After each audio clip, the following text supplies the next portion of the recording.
Hello and welcome to another episode of Top Deck, the series where we take a look at some of the leading TCG deck lists. And on today we have Luke, who brought a 50 card Orcust list, managed to make top cut with this at a recent UK regional.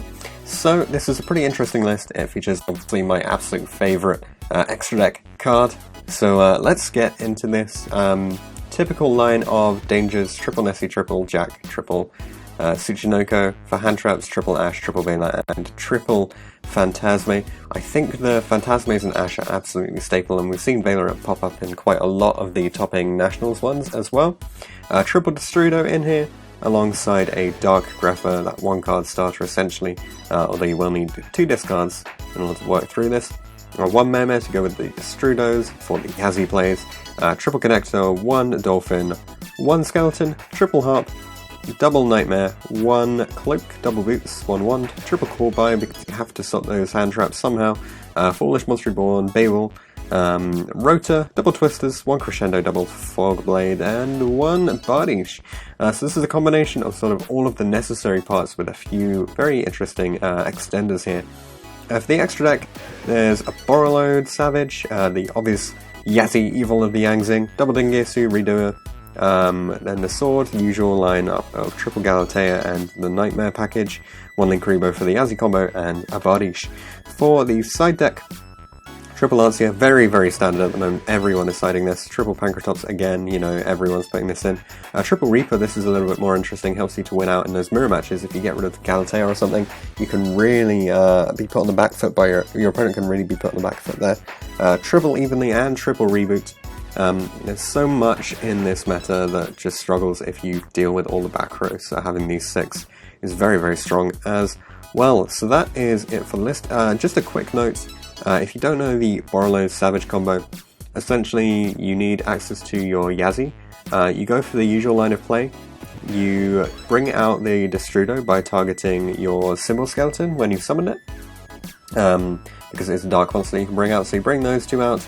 And then from that point you keep your Destrudo on board until right at the end of the combo, when instead of searching for the second Fog Blade, you search for a Brigandine instead, and this is level 4, the Yazzie is also level 4, that gives you your Borreload. You can actually do it a little bit earlier to play around some hand traps as well. So that is it for the deck. Let's move on to the commentary. Okay, so he played at an 8-round event, taking 2 losses, and managed to sneak into top cut here. So round 1 against Combo Thunder Dragon, he went 2-0. Round 2 against Pendulum, losing to a misplay here, so went 0-2 unfortunately. Round 3 against Orcust, so the mirror match, won this 2-1. Then another Combo Thunder Dragon, won this 2-0 again. It seems like a fairly easy matchup for the deck to just be able to push through these. Even though Combo Thunder should be really strong against the decks where you'd expect Orcust to struggle, like Mind Striker. We have a sort of triangle with the Orcust Combo Thunder decks and Sky Striker sort of Mind decks at the moment. And then Salamangreat obviously slots into that in a little bit of a weird spot too. So round 5, 2-1 against Salamangreat. It's very back and forth as to who should win this matchup. There are so many hand traps in Salamangreat that can be a bit of a struggle. Against Mystic Mind, going 0-2 here. So he says that I played a friend and he doesn't play the game yet. He almost topped here. So playing against a friend who, you know, went with the essentially auto-win deck, the Mystic Mind deck there. Round 7 against Sky Striker going 2-1, and round 8 going against Pendulum 2-0. So a very strong record, 6-2 from this event, and sneaking into top cut as a result. For the siding strategy, we have siding for Orcust, Pendulum, Salamangreat, Sky Striker, Thunder Dragon, and Mystic Mind. So pretty much just everything that he faced on the day, actually. So against Orcust, obviously the Reapers and the Lanciers can come in and be very strong, and you can also put in the Evenlies when going second to tear apart the board.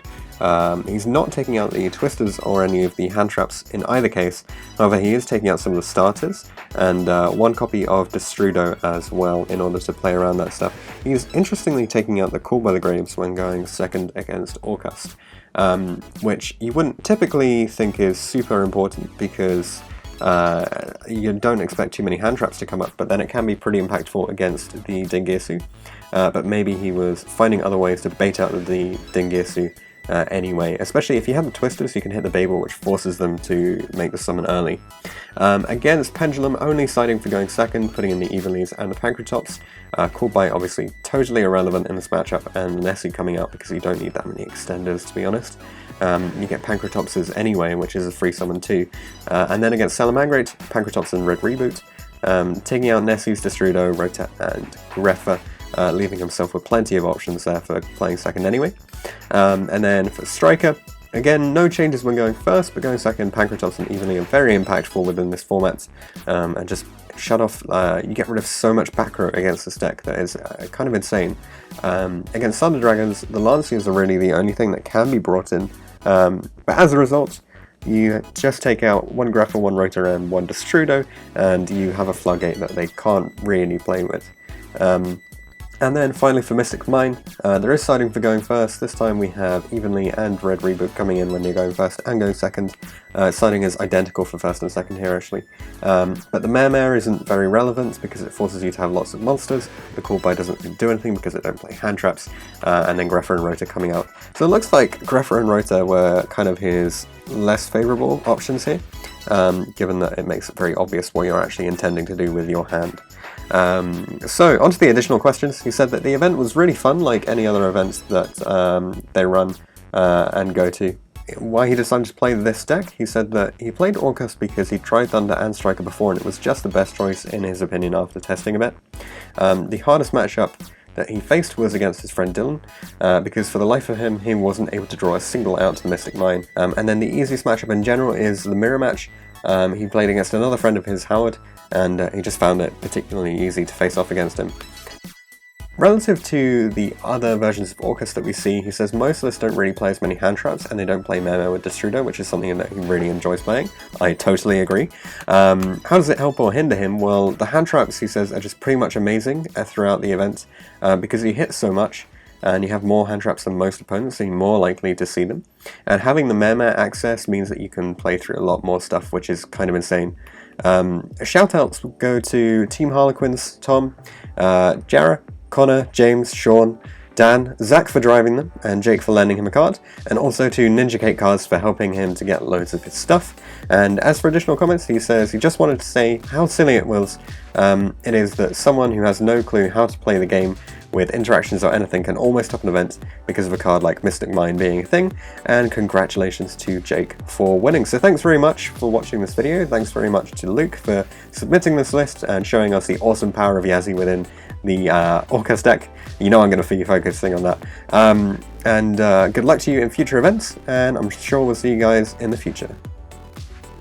Thanks for watching this episode of Top Deck. If you have any comments or suggestions that you would like to make, leave them in the comment section down below.